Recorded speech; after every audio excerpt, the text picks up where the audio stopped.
Guys, usapan lang natin dapat ang mga responsabling owner ng vehicles, motorman yan.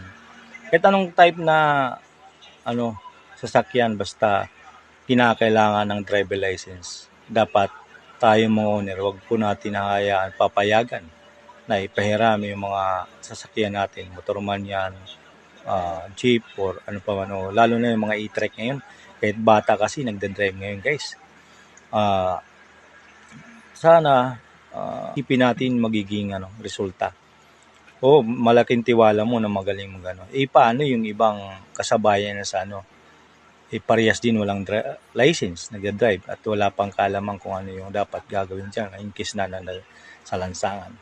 Huwag po natin pagkatiwala, guys. Alam nyo naman yan sa ng 4136 ng Republic Act 4136 na kung sino po nakarehistro, sino po yung may-ari ng sasakyan niya, ay may responsibilidad niya na dapat hindi pahiram, hindi ibigay ang susi at huwag ipag-drive sa walang lisensyang tao. Kaya dapat alam natin po yan. Yes. Huwag po tayong magbulag-bulagan dyan kasi dahil mo dyan sa hindi natin pag-iingat, laking tiwala doon sa pinahiraman natin ng sasakyan, nagkakaroon ng disgrasya at doon nalalaman kung paano nangyari ang disgrasya.